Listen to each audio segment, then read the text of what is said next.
সবজি মানে কি ডায়াবেটিস রোগীর জন্য 100% নিরাপদ? উত্তর হলো না। কিছু সবজিতে প্রাকৃতিকভাবেই স্টার্চ ও কার্বোহাইড্রেট বেশি থাকে।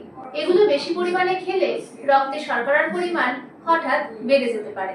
আজকে বলবো 5টি সবজির কথা যেগুলো ডায়াবেটিস রোগীরা খেতে পারেন, তবে একেবারেই বেশি পরিমাণে নয়। আর শেষে বলবো কোন সবজিগুলো নিশ্চিন্তে খেতে পারবেন। না খাওয়ার তালিকায় প্রথমেই রয়েছে আলু।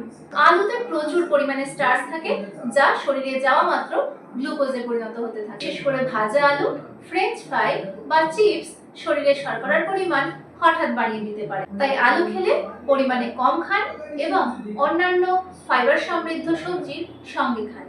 দ্বিতীয়টি হলো মিষ্টি ভুট্টা। অনেকেই মনে করেন ভুট্টা তো সবজি, তাই যত খুশি ততই খাওয়া যায়, কিন্তু মিষ্টি ভুট্টায় কার্বোহাইড্রেটের পরিমাণ অনেক বেশি, তাই এটিকে প্রধান সবজি হিসেবে নয়, সাইডে স্ন্যাক্স হিসেবে খাওয়া ভালো। তৃতীয় হলো কচু। কচু অনেক ক্ষেত্রে পুষ্টিকর হলেও এতে অনেকটা কার্বোহাইড্রেট থাকে। কচু এমনিতে পুষ্টিকর হলেও এতে অনেকটা স্টার্চ থাকে, ফলে রক্তের শর্করা বেড়ে যেতে পারে। তাই ডায়াবেটিস রোগীরা কচু খাওয়ার ক্ষেত্রে সাবধানে থাকবেন। মিষ্টি আলু 4 নম্বর। নাম শুনেই অনেকে ভয় পান। আসলে মিষ্টি আলুতে অনেক উপকার রয়েছে, ফাইবার, ভিটামিন, নিউট্রিয়েন্টস, অ্যান্টিঅক্সিডেন্টস। তবে কার্বোহাইড্রেটের পরিমাণও কিন্তু অনেক বেশি, তাই পুষ্টিকর হলেও এটিকে খান সীমিত পরিমাণে। 5 নম্বর হলো মটরশুঁটি।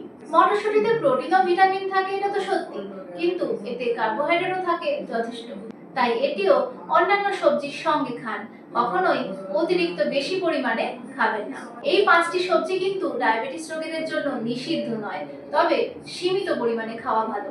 অন্যদিকে লাউ, ঝিঙে, পটল, শসা, বাঁধাকপি, ফুলকপি, পালং শাক, করলা এবং ঢেঁড়সের মতো নন স্টার্চি সবজি সাধারণত বেশি নিরাপদ এবং একটু বেশি পরিমাণে খাওয়া যায়। খাওয়া দাওয়া সংক্রান্ত আরো আপডেটস পেতে গেলে ইট রাইট হেলথ লাইফকে সাবস্ক্রাইব করে রাখুন। এই ভিডিওটা ভালো লাগলে লাইক করে দেবেন।